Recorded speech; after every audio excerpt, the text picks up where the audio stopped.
ఓం శ్రీ గురుభ్యో నమ. వాగర్ధావి సంప్రోక్తో వాగర్ధ ప్రతిపత్తే జగతో పితరం వందే పార్వతీ పరమేశ్వరో వ్యాసాయ విష్ణురూపాయ వ్యాసరూపాయ విష్ణవే నమో వై బ్రహ్మనిధి వాసిష్ఠాయ నమో నమ. గురు బ్రహ్మ గురు విష్ణు గురుదేవో మహేశ్వర గురు సాక్షాత్ పరబ్రహ్మ తస్మై శ్రీ గురవే నమ. ఓం శ్రీ మాత్రే నమ. బుధగ్రహము అంటే బుధుడు బుద్ధిని ప్రసాదించే గ్రహం అంటారు. ఈ బుధగ్రహం వల్ల ఆలోచనలు ప్రణాళికలు సరైన సమయంలో సరైన నిర్ణయాలు తీసుకోవటము, మనకి భగవంతుడి జీవితంలో ఆరోగ్యపరంగా ఇబ్బందులు కలుగుతున్నాయంటే ఒక హింట్ ఇస్తుంటట. అంటే ప్రతిదీ కూడా మనకు సిక్స్త్ సెన్స్ అంటాం మనం. చాలా ఇంపార్టెంట్ ప్లానెట్ ఏమిటి అంటే నవగ్రహాల్లో బుధుడు. అంటే మనం ఎంత చదువుకున్నా కూడా ప్రాపంచిక జ్ఞానం అనేది తెలుసుకోవాలి. అంటే మనం ఏం చేస్తున్నాం, ఏం చేయట్లేదు, ఎలా నడవాలి అనే తెలపగలిగేదే బుధుడు. అంటే బుద్ధిని వికసించుకోవాలి, బుద్ధి అనుకూలంగా ఉంటేనే అనుకూలంగా ఉంటుంది అని అర్థం. ఇక్కడ బుధుడు ఫిబ్రవరి 3వ తారీఖు నుంచి రాత్రి 9:52 బుధుడు కుంభరాశిలో సంచారం చేస్తాడు. రమారమి ఏప్రిల్ 11వ తారీఖు వరకు కూడా ఉంటాడు ఇక్కడ. అంటే బుధగ్రహం ఏమిటి? ఫిబ్రవరి, మార్చి, ఏప్రిల్ అంటే ఎక్కువ రోజుల పాటు బుధుడు కుంభరాశిలో సంచారం చేస్తాడు. ఈ కుంభరాశిలో సంచారం చేసేటప్పుడు ఎలాంటి ఫలితాలు జరగబోతున్నాయి అనేది, కుంభరాశిలో బుధుడు ఉండి అందులో మళ్ళీ బుధుడు కూడా వక్రారంభం అవుతుంది. అంటే ఫిబ్రవరి 26 నుంచి వక్రస్థితిలో కూడా ఉంటాడు. అంటే వక్రస్థితిలో జరగటము, కుంభంలో ఉండటం వల్ల ఎలాంటి ఫలితాలు జరగబోతున్నాయి, ఎలాంటి నిర్ణయాలు తీసుకోబోతున్నారు, ద్వాదశ రాశులకు మనం తెలుసుకుందాం. మీనరాశి వారికి ఏ విధంగా ఉండబోతుంది? 12వ స్థానంలో బుధుడి యొక్క సంచారం. రిపీట్ మళ్ళీ చెబుతున్నాను. మీనరాశి వాళ్ళకి 12వ స్థానంలో బుధుడి యొక్క సంచారం. అంటే చతుర్థాధిపతి సప్తమాధిపతి అయిన బుధుడు ద్వాదశంలో ఉండటం వల్ల జాయింట్ వ్యాపారాలతోటి గొడవలు, అంటే డిస్ప్యూట్స్, కరెక్ట్గా బాండింగ్ లేకపోవడం జరిగే అవకాశం ఉంటుంది. ఆరోగ్యపరంగా కొద్ది శ్రద్ధ పెట్టండి. చేయి వృత్తి ఉద్యోగ వ్యాపారాలందు కొద్దిగా తక్కువ పెట్టుబడి పెట్టండి. వ్యాపారంలో తక్కువ పెట్టుబడి పెట్టండి. ఉద్యోగస్తులు ప్రతి విషయాన్ని పక్కన వాళ్ళకి చెప్పొద్దండి కొన్ని రోజుల పాటు. కొంత సీక్రెట్ కూడా మనిషికి అవసరం. అలానే సరైన సమయంలో నిద్రపోండి, సరైన ఫుడ్ తీసుకోండి. అలానే బంధుమిత్రులతో విరోధ భావాలు, నూతన వ్యాపారాలు ప్రస్తుతం ప్రారంభం చేయొద్దండి. అయితే ఎప్పుడు ప్రారంభం చేయాలంటే మార్చి 21వ తారీఖు తర్వాత ప్రారంభం చేయొచ్చు నూతన వ్యాపారాలు. అనారోగ్య విషయంలో కొంత శ్రద్ధ పెట్టండి, ప్రణాళికాబద్ధంగా వెళ్ళండి. విద్యార్థులకు అనుకూలంగా ఉంటుంది. చదువు మీద కాన్సన్ట్రేషన్ చేస్తారు. పోటీ పరీక్షల్లో ముందుకు వెళ్ళే అవకాశాలు ఉంటాయి.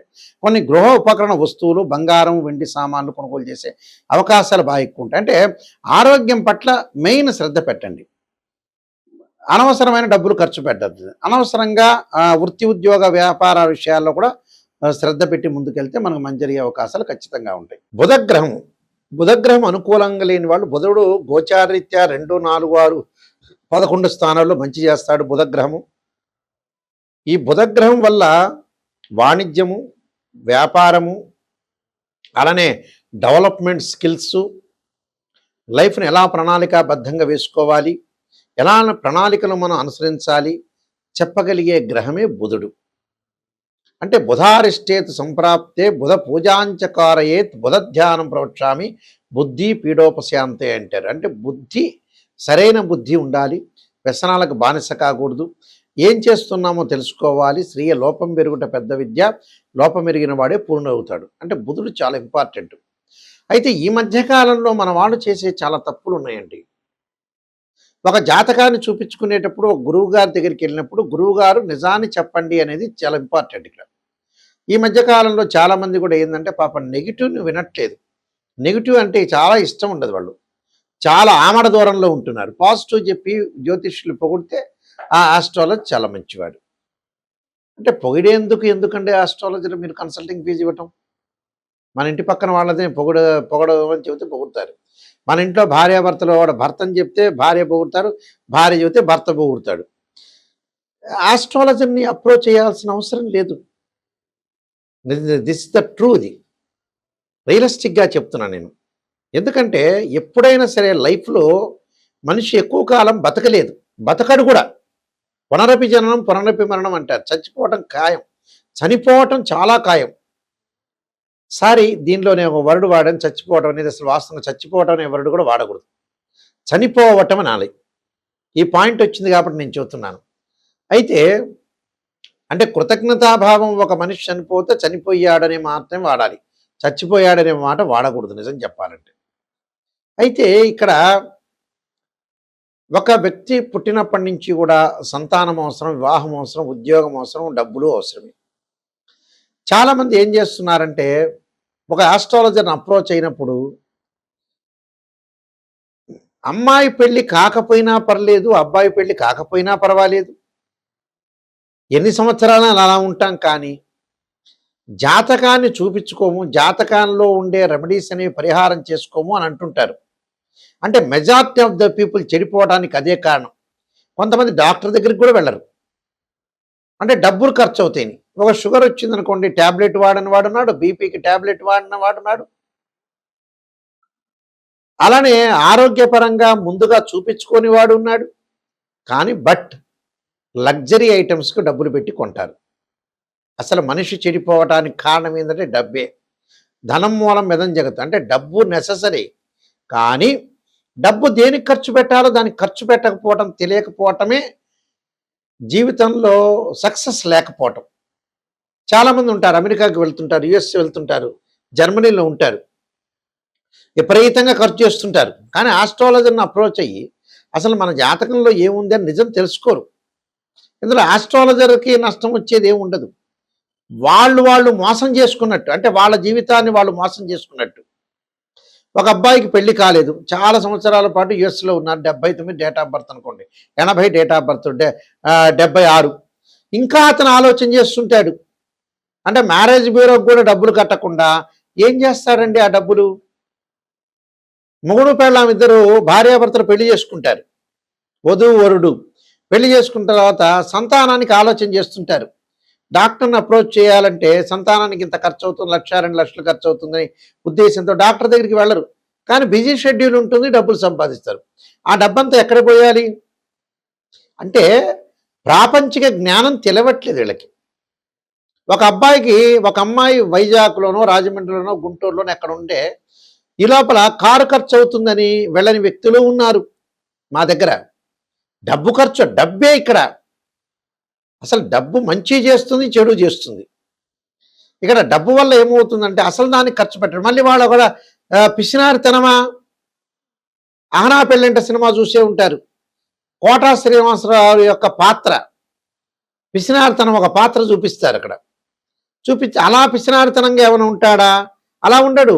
మళ్ళీ సెల్ కొంటాడు, ఎంజాయ్మెంట్ చేస్తాడు, 60,000 రూపాయలు శాంసంగ్ ఫోన్ కొంటాడు, రకరకాల ఫోన్లు కొంటాడు, టీవీ కొంటాడు, కంప్యూటర్ కొంటాడు, అన్ని కొంటాడు, ఫ్లైట్లో వెళ్తూ ఉంటాడు, అన్ని రకాలు చేస్తుంటాడు. కానీ లైఫ్కి మనం పనికొచ్చేది ఏంటి? ఈ లోపల అప్పులు ఇస్తుంటాడు, వేరే వాడికి అప్పులు ఇస్తుంటాడు, కొన్ని కోట్ల రూపాయలు పోగొట్టుకుంటాడు, లక్షల రూపాయలు పోగొట్టుకుంటాడు, వ్యసనాలకు బానిస అవుతాడు. ఇవన్నీ చేస్తాడు మనిషి. అంటే ఇవన్నీ మనిషి డబ్బుని పెట్టి ఏం చేయాలో అర్థం కావట్లే. మనం మంచి విషయానికి డబ్బు ఖర్చు పెట్టాలండి. ఒక డాక్టర్ని ఖర్చు పెట్టాలి, ఒక మ్యారేజ్ బ్యూరోకి డబ్బులు ఇవ్వాలి, ఒక దూర ప్రయాణం చేయాలి. మంచి అనేది ఎప్పుడూ కూడా డబ్బిచ్చి కొనుక్కోవాలి, చెడు ఎప్పుడు కూడా డబ్బిచ్చి వదులుకోవాలి. అంటే ఇవన్నీ కూడా మీరు గ్రహించండి, రియలిస్టిక్గా గ్రహిస్తేనే. చాలామంది కూడా ఆస్ట్రాలజర్ దగ్గరికి వాళ్ళ దగ్గర వెళ్ళిన తర్వాత ఏం చేస్తుంటారంటే, గురువు గారు నెగిటివ్ చెప్పొద్దండి, పాజిటివ్ చెప్పడం ఒకటి, మేము అన్ని పూజలు చేసామని అబద్ధాలు చెప్పటం. ప్రజల్లో ఎలా ఉందనంటే నిజాన్ని చెప్పట్లేదు. నేను చాలామందిని చూశా.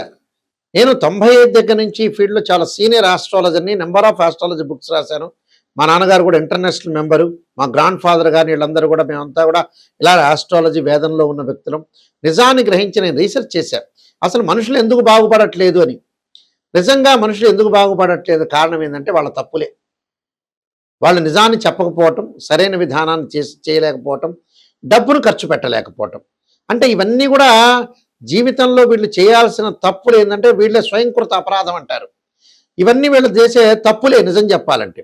కాబట్టి అలాంటివి చేసుకోవద్దండి. నిజంగా ఆస్ట్రాలజర్ని అప్రోచ్ కావండి. ఎవరైనా సరే నా స్క్రీన్ మీద స్క్రోలింగ్ నెంబర్ పడుతుంది. ఆ నెంబర్కి మీరు ఫోన్ చేయొచ్చు, డైరెక్ట్గా నాకే వస్తుంది. అయితే నిజాన్ని తెలుసుకునే వ్యక్తులు మాత్రమే నాకు ఫోన్ చేయండి. నేను నెంబర్ ఆఫ్ 15 పుస్తకాలు రాశాను. అలానే కాలసర్పయోగము, కాలసర్పయోగ చంద్రిక, రాహుకేతులు, ఛాయాగ్రహాలు, పుత్ర గణపతి వ్రతము, స్వప్న శాస్త్రము, అలానే జాతక చంద్రిక, వివాహ మార్తాండము, సర్వదేవతా గోత్రులు పార్ట్ 1, పార్ట్ 2, బృహత్ పరిహార సింధు, ఇలాంటి నెంబర్ ఆఫ్ వాస్తు ఆస్ట్రాలజీ సంబంధించిన గ్రంథాలని రాశాను. మీరు వీలైతే www.nayakhande.com nayakhande.in చూడండి. చూసి నిజాన్ని తెలుసుకునే వాళ్ళు మాత్రమే నాకు ఫోన్ చేయండి. అంటే జీవితంలో ఈ నాయకండి గారి దగ్గరికి వెళ్తే నేను బాగుపడతాననే వ్యక్తులు మాత్రమే నాకు ఫోన్ చేయండి. పొగిడే వ్యక్తులు ఎవ్వరు కూడా ఫోన్ చేయొద్దండి. పొగిడే వ్యక్తులు మీ పక్కింటికి డబ్బులు ఇవ్వండి, వాళ్ళు మిమ్మల్ని పొగుడుతారు. ఇలాంటి విషయాలన్నీ కూడా గ్రహించండి. అయితే బుధుడికి సంబంధించిన దోషాలు పరిహారం చేసుకోవచ్చు. బుధ జపము, అలానే ఆదిత్యాది నవగ్రహాల యొక్క ప్రదర్శన బుధవారం కూడా చక్కగా బుధుడి యొక్క హోమం చేయటం ఒకటి. అలానే బుధగ్రహం ఉంటుంది నవగ్రహాల్లో, అంటే పెసలు దానం చేయటం, అలానే గ్రీన్ కలర్ అంటే ఆకుపచ్చని క్లాత్ బట్ట దానం చేయాలి. ఆకుపచ్చని వస్తువులు, ఆకుపచ్చని సంబంధించినవన్నీ కూడా దానం చేయటం ఒకటి. అలానే బుధుడి యొక్క ప్రదర్శనాలు చేయటం ఒకటి. విష్ణు సహస్రనామ పాలనం చేసుకోవాలి, లలితా సహస్రనామ పాలనం చేసుకోవాలి. అలానే దానం కూడా చేయటం వల్ల మంచి జరిగే అవకాశాలు ఖచ్చితంగా ఉంటాయి. మీరందరికీ కూడా మంచి జరగని ఆశిస్తూ సర్వే జనా సుఖినో భవంతు.